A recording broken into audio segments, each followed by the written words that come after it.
Hello and welcome to another episode of Himatsubushi. Hope you're having a good day. It's Sunday night, so I'm cutting this pretty close, but it's fine. Actually, just got finished watching the television series The Outsider. Great show. It's horror mystery, so falls in the same genre as Higurashi, I guess, even though it's not really similar, but just shouting it out because I thought it was pretty good.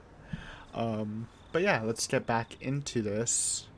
Last time we learned a pretty crucial part of information that the villagers do know that an informant from Tokyo has come to observe them. So, Atasato's cover might have been blown. I mean, some people might suspect them, but they don't have any hard evidence, I believe, that he is the informant. So he's not complete. Like, they might have an idea, they might not, but it is an extra risk factor. So I don't know if it's a smart move to investigate by himself anymore.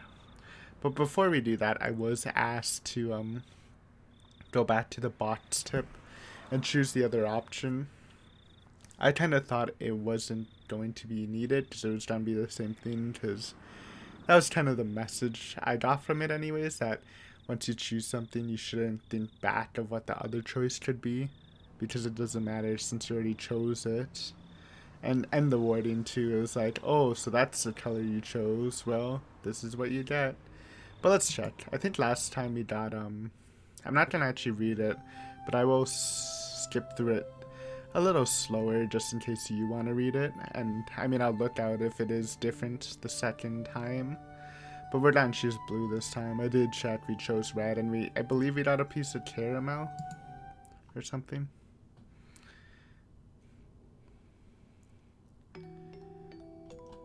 Just fast enough to read it. But yeah, that's what I got. Like,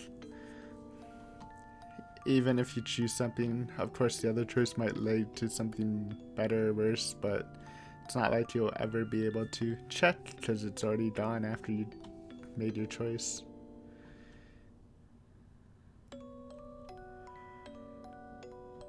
Mm-hmm.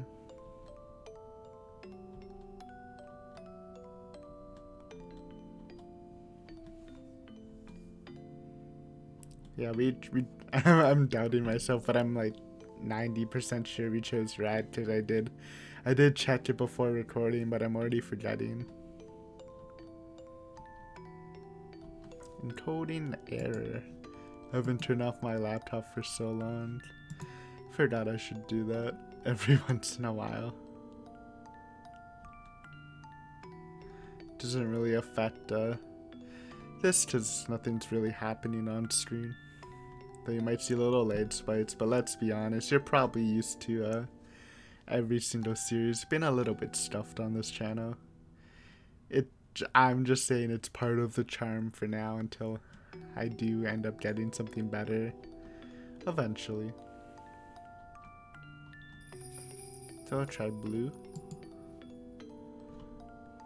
Yep. Yep. Yep. That's the same. Okay. Oh, it is different, right?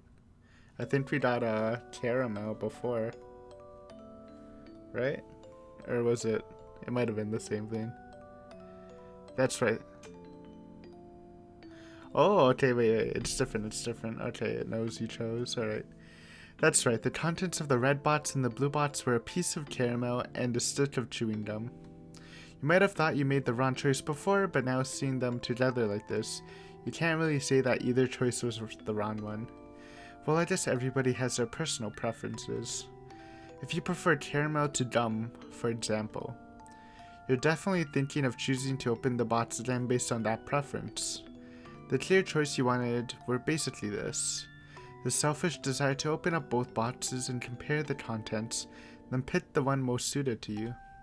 But you see, reality is the same as this game. If you pick one, the one you didn't choose disappears. so there's no way you could check the results. If at that time, if you had done this, or perhaps if you had done that, then it wouldn't be hard to imagine that you could be happier, or perhaps less happy, than you are right now. In the end, you have the pleasure of approving of or being disappointed by the choice that you did make. But that's fine. After all, didn't you enjoy the thrill of making the choice? If, like now, you knew the contents of both boxes, then the choice between the red box or the blue box would just be a waste of time. Because instead of this boring game about boxes, you could be looking at the quickly changing evening summer sky, listening for the distant sounds of thunder and pondering if it's going to rain or not. That would be much more fun. Okay. I didn't expect that. It's almost a bait that, but that was, like, these were already meta. It feels like someone's either, again, I mentioned someone's either talking to you directly or writing in a journal, but this actually felt like, this was like even a step more, like someone was talking to you, knowing that you're reading the visual novel. Okay, that's fun. I'm definitely glad we didn't miss that. Thanks for the heads up. I got baited into thinking it wasn't important, but let's continue. I'm wondering how spooky this chapter's gonna get.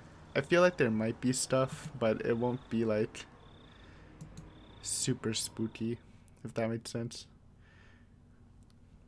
I had a restless night's sleep. I did nothing but turn over repeatedly during a night that seemed like it lasted for eternity. Even then, I eventually fell asleep at some point, not realizing how high in the sky the sun had risen. I shook off the urge to go back to sleep. It was then I noticed that the phone was ringing.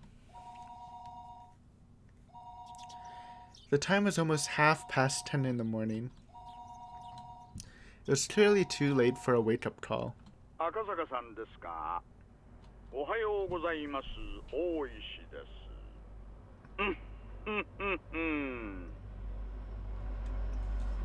Waking up to this... I mean, you should expect the train at this point. That actually is a little earlier than we usually record. I swear trains don't come in the morning, but only at night. I don't know why. I guess I'm just more hypersensitive when I'm recording. Waking up to the sound of Oishi's voice was a little too much of a shock. My delicate ears were ringing. But thanks to that shock, I was suddenly wide awake. どうも。おはようございます。ひょっとして今お目覚めですか？出張中とはいえ勤務時間には起きないといけませんよ。まったくです。以後気をつけます。あなたの眠気をもう一つ覚ましてあげられるかもしれない話があります。Oh yeah. Also in the hints, they did say that Oryu was planning to release the grandson. So our job might just be done already. Or maybe not. Maybe that's too early, because that would basically mean the story is done unless something weird happens. But they're planning to release the grandson. At least that's what Oryu wants. Mion didn't look too happy about that. 遺失物 Something in the last... I wonder if it's a belonging of the minister's grandson. Like he dropped something, though I don't know how that would happen if the kidnappers were that careless. If they were...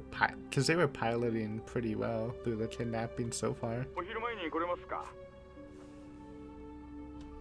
いえ、すぐに伺います。 Oishi already knew what my mission was. Since Oishi said it was something that would wake me up, it was hard to believe that it would be irrelevant to me. Honestly speaking, judging by the information from Sato-san yesterday, knowing that my cover was already blown, I couldn't wander to and from Hinamizawa carelessly. In other words, my investigation was at an impasse. Sorry. Just checking stuff. If there is some information there that could put me back on the trail, that would be nothing less than a stroke of good fortune. So hopefully we did report everything we learned from Sato to the home base. It didn't show it, but I'm guessing it did. After vigorously washing my face, I pulled on my jacket and hailed a taxi, heading towards the Okinomiya police station. おお、来た来た。 What up, buddy? 天才ジャンシ様の到着だ。遅くなって申し訳ありません。で、一体何が出たんですか? With absolutely no intention of reminiscing about last night's Mahjong game, I pressed him to get to the point. Oishi, anticipating that I would act that way, cut to the chase without any resistance. 先ほども申し上げましたが、今朝ひなみ沢の駐在所から遺失物が届きました。 Lost items that were turned over to the police bots were sent to Okinomiya Station after the paperwork was filled out. Oishi pulled out a plastic bag from a drawer and laid its labeled contents on the desk. 財布ですか? Okay. でしょうな。中には小銭はあってもお札はなかったもんなんで、スリが中身を抜いた後に捨ててったのかななんて思ったんですがね。最初は。 I didn't understand how this wallet, so far removed from Tokyo, could possibly be related to the kidnapping. If it had drawn Oishi's attention, it would have to be something dramatic, like if the wallet belonged to the missing grandchild. That would be absurd. Like something that convenient would happen. If that was it, then there were probably initials written on the wallet. Like the initials of Toshigiwi Inudai, the minister's grandson, T.I. Thinking like that at this point, I didn't suppose that this wallet was something that could get Oishi so excited. Oishi, after putting on a pair of disposable plastic gloves, handed me a pair of the same. I didn't feel like this wallet was such an important thing, so I had my doubts about whether there was any point of putting on the gloves. However, I didn't want Oishi's attention to go to waste, so I put them on. I mean, if he's hyping it up, why are you putting down the fire? Let's just roll with it. Let's see the wallet first before we make assumptions. Oishi opened up the plastic bag and pulled it out, showing me the back. As I imagined, there were initials engraved there, but it was slightly more detailed than what I had thought, with Toshiki I marked on it. Well, yeah, T.I. was a little too generic, probably, but that's pretty good. Oishi grinned at me with a look on his face that said, "See? We can't confirm from that that this belongs to the minister's grandson." That's an awkward sentence. I hate double words.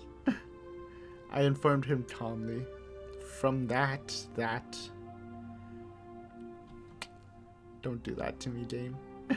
This wallet was irrelevant. It was nothing more than Oishi's overeagerness. I mean, send it in to home base for I don't know, testing or whatever, and we'll see how bad it is. I don't know why he's not hyped a little bit. It could be a possible lead. First of all, there's absolutely no way in this distant locale that the missing grandson's wallet would be found with such convenient timing. After all, the Onidafuchi Defense Alliance wasn't related to the case in the first place. So there's no way this wallet belonged to the grandson. I mean, how does he, have this? I like you, I'm not dissing you, Akasaka, but after literally listening to that meeting, via Sato-san, of course, does he not suspect them at all? Especially when they mention the grandson disappearing when literally nobody else should have that except for their team. Why I wanted to decide that was the case, even I didn't really. Okay. Sorry, I was jumping the gun a bit, but it's a little silly to completely believe that. Even though what should have been a top secret case was leaked before I had even been dispatched. In this situation, how could I say this was definitely unrelated? There we go. That's my boy. Would it be more prudent to pay more attention to this wallet? It had only been a couple of days since I arrived in Hinamizawa. But in those couple of days, due to the number of remarkable events, my nerves might have become just a little frayed. Shaking my head slightly, I cleared it out of unnecessary thoughts. Oishi opened the wallet zipper, revealing the contents. Inside was a small change and a number of crumpled receipts. Oishi from that jumble pulled out a folded card. Seeing that, my heart stopped for a moment. It was a card from a dental examination. The name Toshiki Inugai and the age. A perfect match. I mean, this is really solid, but it's very surprising that it somehow got in the lost and found box at a police thing. Huh? It does kind of seem like a trap, but why would they do that? Maybe from Oryu saying that it's time to let him go. They mean to like show that they took it, so they mean business. I don't know. We kind of need some more perspective from the other side of things, I guess. The dentist's location was in Tokyo. There was no need to explain any further. How far was it from Tokyo to Hinamizawa? It was far enough that taking the bullet trains and cars would still take several hours. Why would a wallet with a dental examination card from Tokyo inside show up in Hinamizawa? Could it belong to a tourist who came from Tokyo? Or maybe a villager on vacation to Tokyo just happened to pay a visit to the dentist? No, it had to have fallen into somebody's bag by accident. In my mind, I desperately struggled to find a possible excuse as to why this wallet didn't belong to Toshiki Inugai. It was if it just wouldn't do for this wallet to belong to him. However, weeding out any possibility for error one by one, the haze surrounding the wallet in front of me faded, gradually letting it come into clear focus. Ne? It's pretty insane. I felt a shiver of electricity run up my spine. My pulse quickened, and a thin film of sweat began to coat my entire body. From Oishi's point of view, I was probably slack-jawed and spaced out with a slovenly look on my face. この歯科には問い合わせましたか？そりゃ赤坂さんの仕事でしょ。私はまだそこまでは。Also, I just remembered from the hints, since I guess I'm just remembering them one by one. We did have like an update from home base and how the boss said that they should pay attention to Hinamizawa more because he had a bad feeling. This kind of it kind of seems a little useless, but like maybe it's pointing towards that there are people in higher powers observing or doing something with Hinamizawa, because we do know Tomataki's been here before the start of the dam murders or whatever, the curse murders, so that's something to note. I just remembered that. この財布はいつ頃のものでしょうね。拾ったのは村人です。昨日のことだそうで。じゃなくて、この財布はいつ頃落ちたものでしょうね。ここいらに雨があったのはちょうど先週7日前。Is that too long? 中身が水にやられた様子はないから、最長で6日前からでしょうね。Sorry. この財布の存在は So the longest is 署内 6で days. 誰が知ってます？初期対応のひなみ沢駐在所の警官。police bots, that's what I was saying. I kind of forgot. I thought it was like lost and found, but if you don't know what a police box is in Japan, they have a bunch of little bots like structures where like one or two police officers stay there like throughout the place. I guess depending on how big the town is, which is a pretty smart idea, I guess. それから遺失物対応で係が2、3人。あとは私とあなた。内緒の事件と関係があったらまずいでしょう。 So he didn't tell anybody else in his group. ベラベラとは喋ってないつもりですよ。電話を借りていいですか？どうぞどうぞ。 Gotta inform home base. Now we'll definitely get some backup, which is pretty needed. 外線はゼロ発信から。 I dialed the phone number, inscribed on the examination card. I could hear my pulse pounding inside my head. Could there possibly be something so absurd?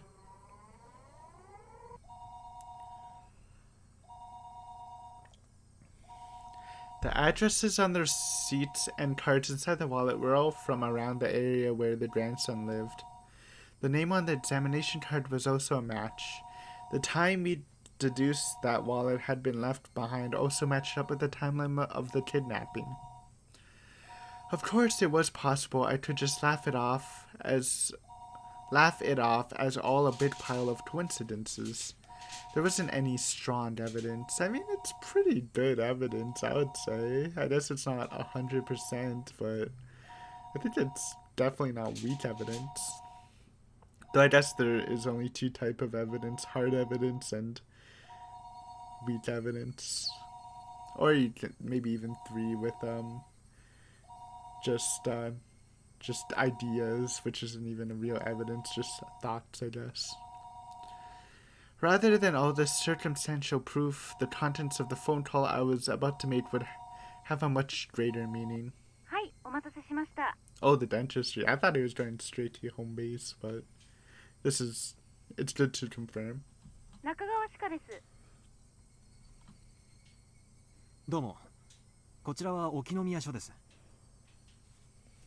実はお財布の落とし物がありまして、所有者の連絡先を探しております。ご協力をいただいてもよろしいでしょうか。お財布の中にそちら様の診察カードが入っておりまして、氏名は犬飼俊樹くんです。カードの番号を申し上げますので、電話番号をお調べいただいてもよろしいでしょうか。ありがとうございます。お願いできますか。 Still holding the receiver, I pulled out a notebook from my breast pocket with my free hand. I opened it up to the page with the grandson's address and phone number recorded on it. どうもすみません。はい。お願いします。 I compared the phone number written in my notebook to the one that was being read out on the other end of the line. It's a match. During that process, I spun around to look behind me uneasily. I locked eyes with Oishi. Oishi looked puzzled, wondering what the matter was. Why would I feel uneasy and look behind me? That was because the person on the end of the line was reading out the numbers as though doing so straight from my notebook. And I have to say, if this wasn't planned by the Onigafuchi Defense Alliance to find the wallet or whatever, then this is a pretty bad mistake. I'm sure the people responsible for the kidnapping, if they don't get arrested, probably wouldn't have a happy ending if they are part of the Yakuza.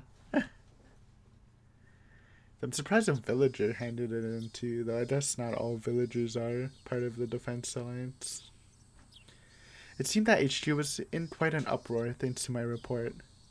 No matter how many times the authenticity of the evidence I had linked to the grandson was called into question, I could only respond that it was the truth.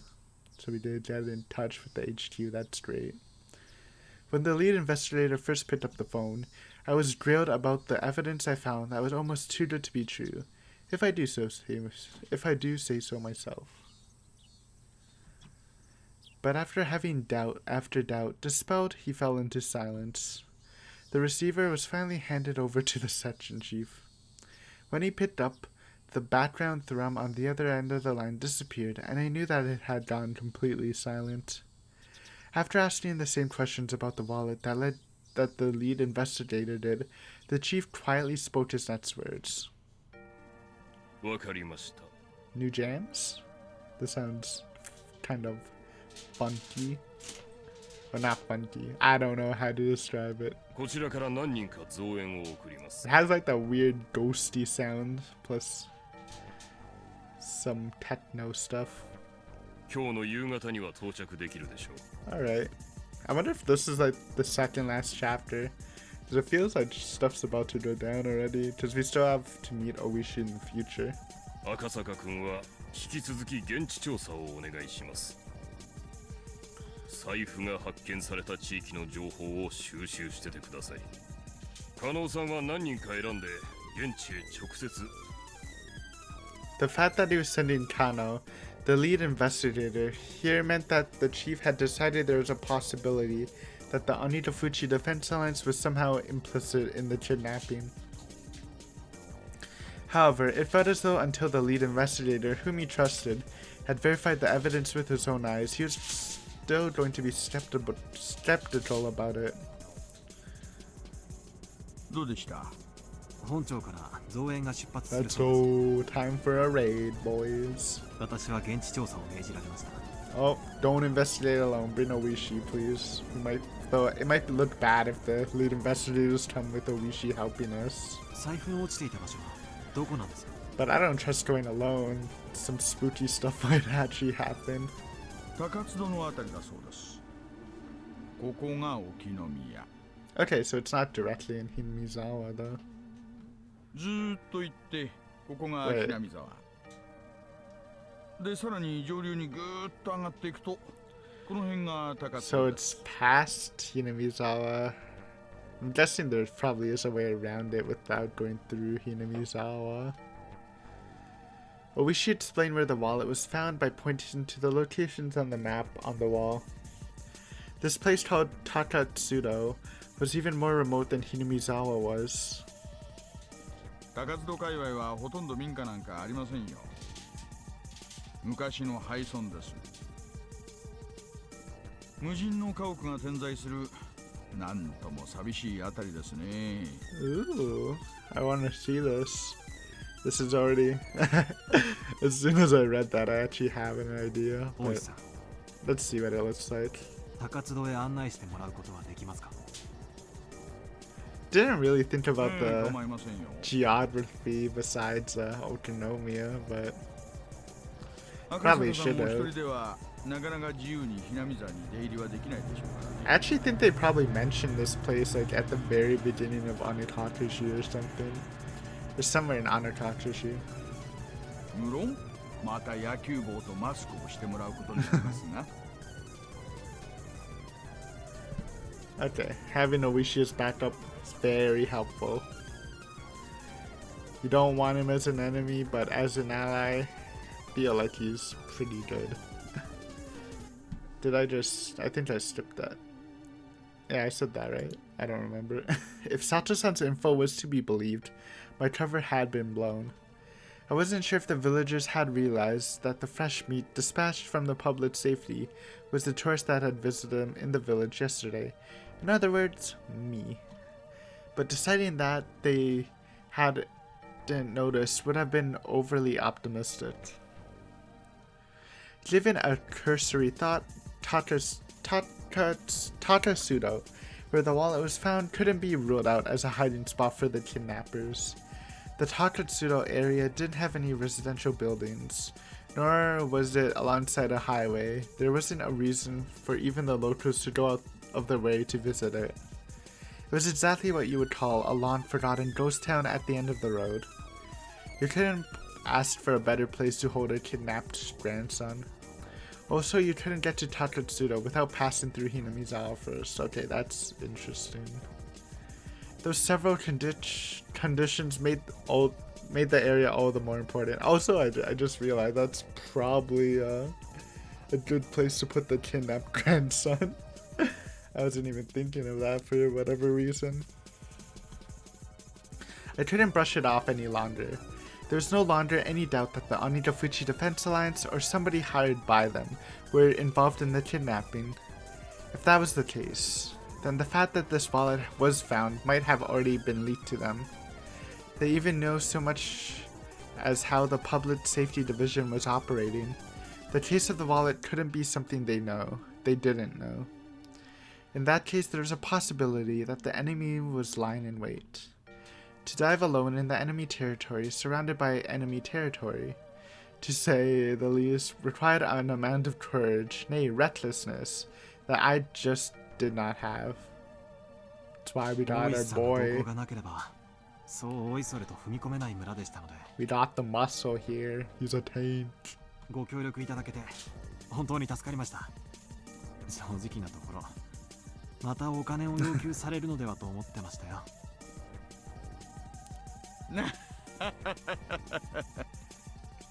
それは正直を言えば、ひなみ沢なんか好き好んで行きたがないですからね。運賃でも弾んでもらいたい気分ですが、でも一緒にタコを囲んだ友人の頼みとあれば断るわけにはいきませんしね。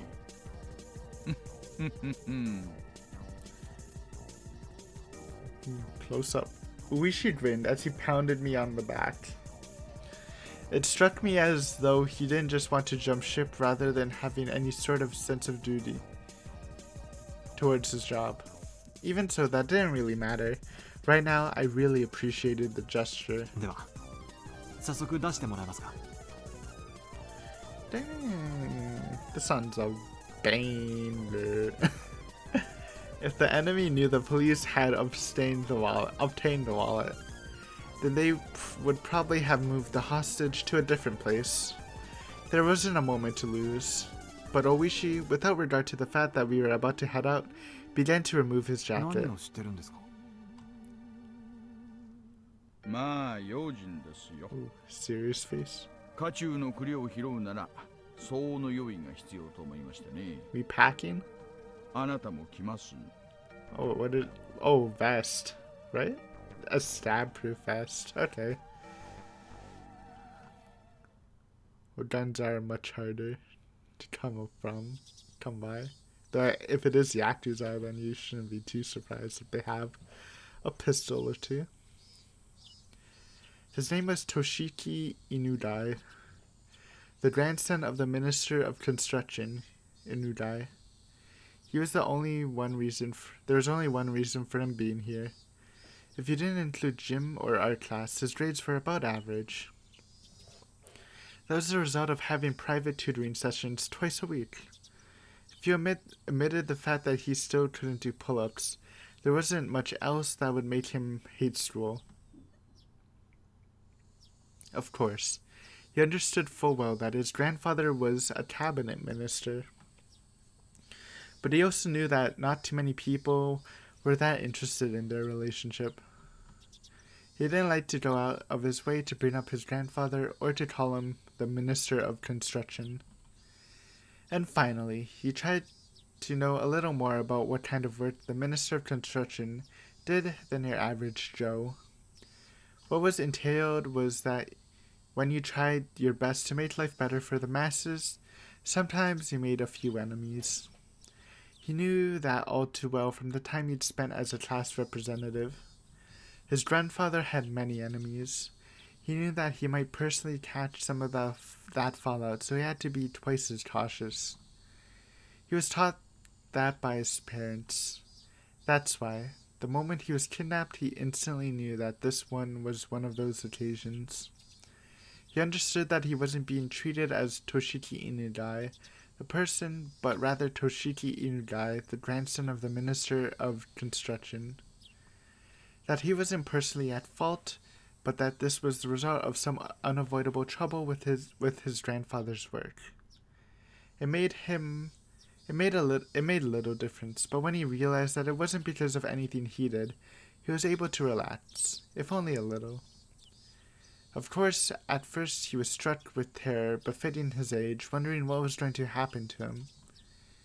But after being tied up and only able to stay lying down, he began to ponder a great many things. First, he thought that the reason he was being abducted like this, he understood the answer to that easily. He was taken hostage to coerce his grandfather, the minister. There's no doubt about that. He didn't know exactly what the Minister of Construction did, but it wasn't easy to imagine that there was much to be gained from threatening him. He respected his grandfather more than most. He earnestly believed that his own grandfather was within the top 20 of the most important people in Japan. That was exactly why he wouldn't forgive anybody who tried to threaten his beloved grandfather. More importantly, he wouldn't forgive anybody who would use him as a tool to threaten his grandfather. His grandfather was really busy and rarely had time to meet with relatives. That's why, with what little time he did manage to scrape together, he just dropped by unannounced. And as an apology for not being able to meet during New Year's or summer vacation, he doted on his grandson. Very, very much. The number of times that Toshiki was looked upon with disregard just because his grandfather was a politician and a minister certainly weren't few. But he never thought, even once, that he wanted his grandfather to quit being a politician. Because it was his beloved grandfather. He wanted him to continue his career as long as possible from the bottom of his heart. However, Toshiki now being held hostage and his grandfather was being threatened. His grandfather, who called him the apple of his eye, was surely suffering. He might do anything to save his grandson, maybe even putting aside his ideology if it was required to save his grandson. He might cave into the culprit's demands if it meant saving his grandson. When Toshiki thought about that, an inexplicable anger welled up within him. In his current situation, he was unable to forgive the cowards who had made his beloved grandfather suffer by using such dastardly means. I mean, for a little kid, this is a lot of respect. I mean, I don't know what a little kid should feel if they're being kidnapped, but not being caring about someone else during this is kind of intense, but maybe that comes with the territory of having a very well-regarded politician as a grandfather. That feeling swelled up inside him, displacing the fear. What he thought of first was something any boy would imagine. Get out of these bonds, beat up the bad guys, then hand them over to the police. Images of all the brave heroes from all the manga he had read passed through the back of his mind. In his imaginary scenario, he slipped his bonds easily, floated like a butterfly to evade his captors, then stinging like a bee to bring them all down.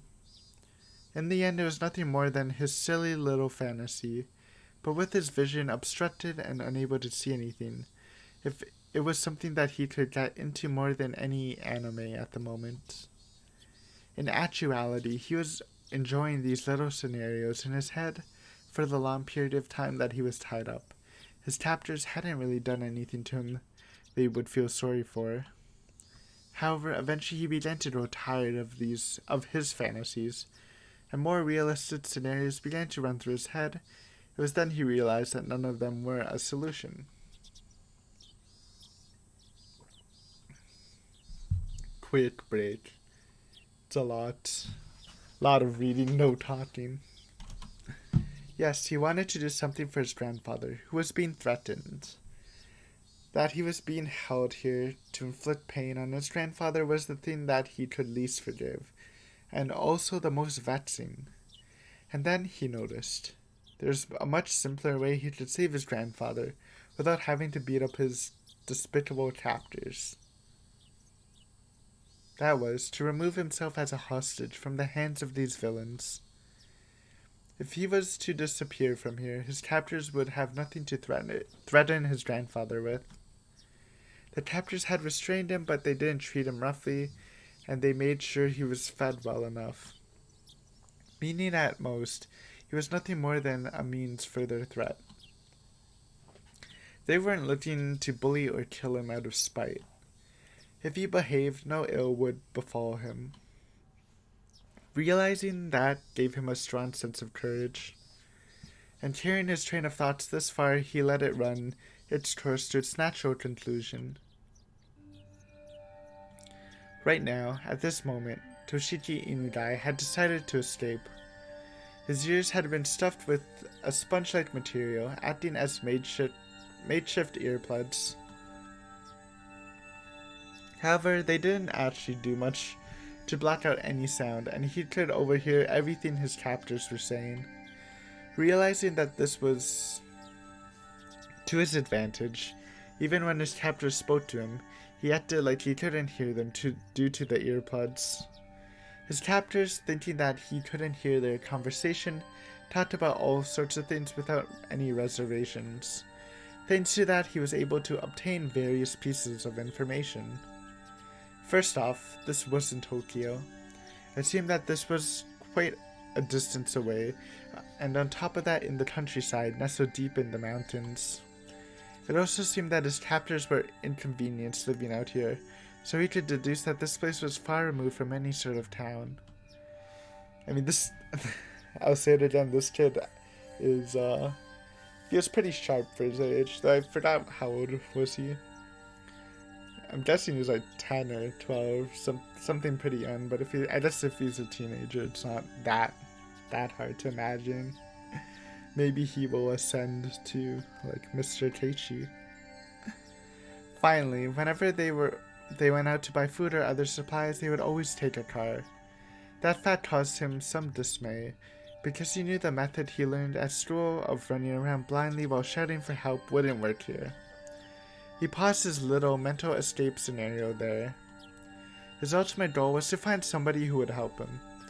If somebody who fit that description wasn't close by, his chances of escaping successfully grew slim. A desolate, far-off land deep in the mountains. A place where you couldn't even go shopping without using a car. In this situation, escaping would be very difficult. He grew depressed, and after a little while, he returned to his original scenario. Imagining becoming a hero like in the manga he read, and beating down his captors became his respite. However, as he played those delusions out in his head, his heart hating to surrender continued to search for a way to escape. And then, he thought of a way. If the goal was far away, then all he had to do was get closer. His goal in a nutshell was to find somebody who would help him. In other words, somebody other than his captors. If he faked being sick, then his captors would have to take him to the hospital or bring him a doctor to find. They would probably be reluctant to do that, but he already knew that the hostage was more important than anything. In the off chance that something did happen, like him dying occurred, they wouldn't be able to threaten anybody anymore. Luckily, he had the experience that would help him fake a serious illness. At the end of last year, he was inadvertently involved in a car accident and had to undergo surgery. That scar from the surgery was still clearly visible on his lower torso. He recalled the pain and suffering from that time. The existence of that experience would make a huge impact on the realism of his performance. He was quite confident in his ability to fake an illness. You know what? I'm stopping it there. 43 minutes, good time. Next time we're gonna see the great escape from Toshiki. This kind of ruins our plans, just we're like ready to storm. I guess it might be a bit since reinforcements, so we might be investigating. But if he does make it to Hinamizawa while we are passing through there, then that's the best case scenario. And hopefully nobody gaints Oishi and us. But yeah, good episode. We had some really lucky evidence. Again, those kidnappers are probably gonna pay if they somehow escape the law. But yeah, we'll see how Toshiki does. We'll see how Akasaka and Oishi walk through Hinamizawa, clear the path to that place I already forgotten. I'm kind of interested in the village. I do think it was mentioned in Anatakashi, so but I might be wrong. That was a while ago. But thanks for watching. See you Wednesday. Yep, bye.